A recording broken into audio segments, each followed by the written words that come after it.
سجدے تلاوت کا بیان۔ قرآن مجید میں تلاوت کے سجدے 14 ہیں۔ جہاں جہاں قرآن مجید کے کنارے پر لفظ سجدہ لکھا رہتا ہے اس آیت کو پڑھ کر سجدہ کرنا واجب ہو جاتا ہے اور اس سجدہ کو سجدہ تلاوت کہتے ہیں۔ البتہ سورہ حج کے ختم کے قریب جہاں لفظ سجدہ لکھا ہے وہاں حنفی مذہب میں سجدہ نہیں ہے۔ سجدہ تلاوت کرنے کا طریقہ یہ ہے کہ کھڑے ہو کر اللہ اکبر کہہ کر ایک بار سجدہ کریں اور اللہ اکبر کہتے وقت ہاتھ نہ اٹھائیں۔ سجدہ میں کم سے کم 3 مرتبہ سبحان ربی الاعلی کہیں، پھر اللہ اکبر کہتے ہوئے سر اٹھا لیں، بس سجدہ تلاوت ادا ہو گیا۔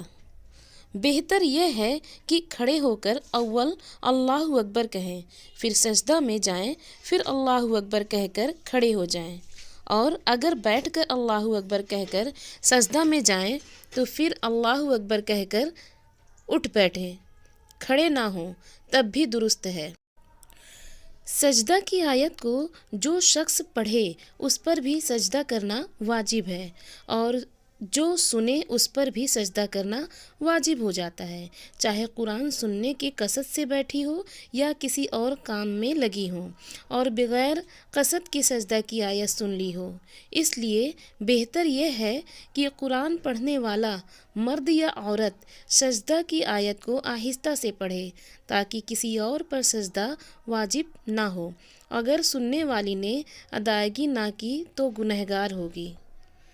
جو چیزیں نماز کے لیے شرط ہیں وہ سجدہ تلاوت کے لیے بھی شرط ہیں، یعنی وضو کا ہونا، جگہ کا پاک ہونا، بدن اور کپڑے کا پاک ہونا، قبلہ کی طرف سجدہ کرنا وغیرہ۔